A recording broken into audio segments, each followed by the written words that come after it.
There is a paradox at the center of psychedelic research. Scientists must use standardized mathematics to quantify an experience that is, by definition, ineffable. The effort to create an operational definition for the mystical state began with the foundational work of philosopher William James in 1902 and was later expanded by W.T. Stace. Stace's philosophy in 1960 directly informed the creation of the Poncke-Richards Mystical Experience Questionnaire, the MEQ-30. This 43-item survey was the primary tool used to capture the dimensions of a mystical episode. Decades later, researchers refined that instrument. By analyzing retrospective online surveys, they distilled the questionnaire down to its 30 most statistically reliable items, creating the MEQ-30. But the data validating this streamlined survey relied on uncontrolled online self-reports. Participants were recalling experiences that occurred, on average, 8 years prior. For the MEQ-30 to serve as a reliable standard in clinical trials, researchers must verify its factor structure using data collected within a controlled, double-blind laboratory environment. To solve the retrospective gap, researchers at Johns Hopkins compiled a controlled laboratory data pool. They isolated 184 participant observations, pooling data from across 5 separate double-blind laboratory experiments.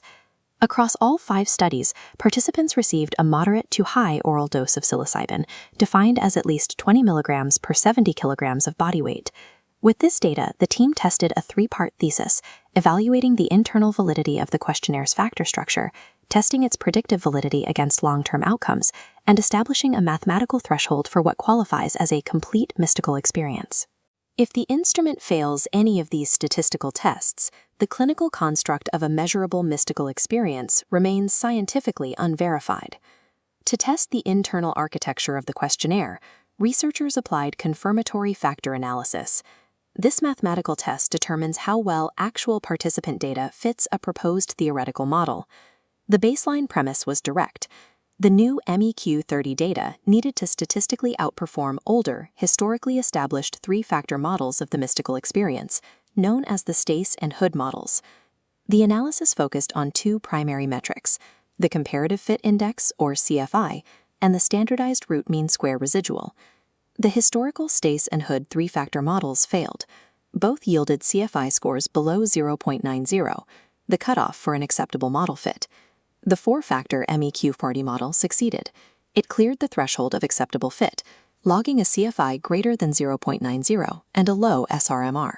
Furthermore, a second UMR model, where all 4 separate factors load onto one unified total score, also cleared the required parameters. These indices confirm that the MEQ-30 measures a mathematically unified, architecturally sound representation of the mystical state. This diagram shows the internal structure validated by that confirmatory factor analysis. The mystical experience is organized into 4 distinct latent variables: mystical, positive mood, space-time, and ineffability.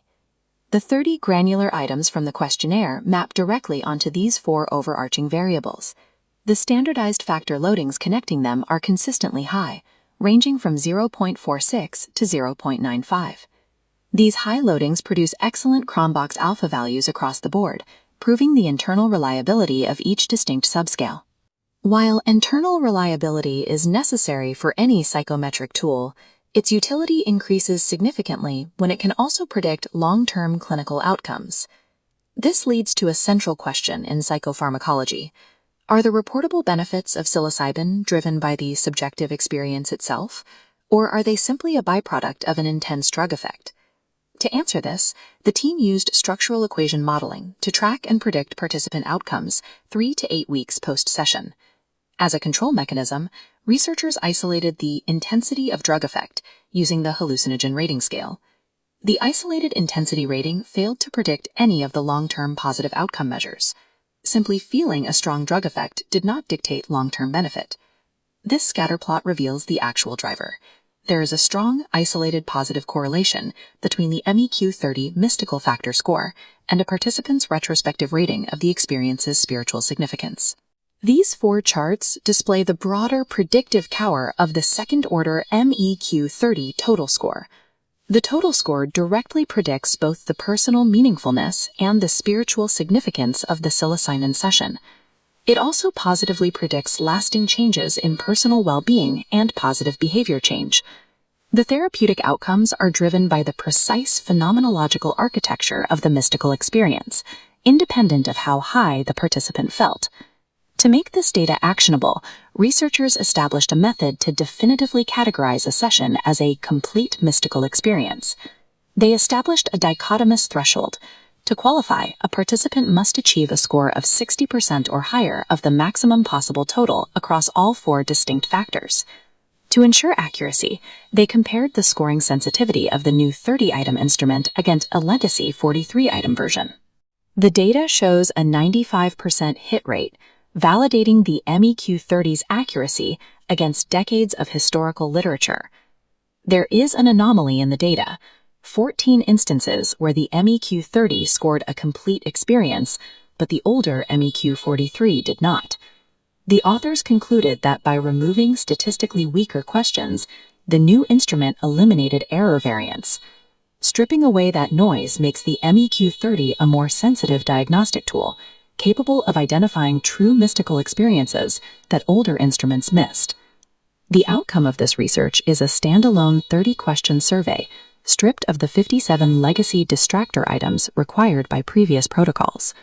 While the neurobiological mechanisms of psilocybin are still being mapped, its psychological phenomenology is now psychometrically validated.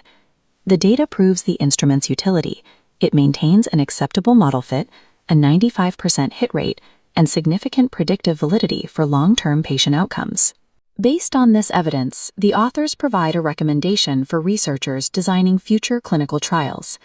Unless a study is investigating a specific subdimension, the MEQ-30 total score should serve as the primary measure for identifying and predicting the enduring benefits of psychedelic therapy.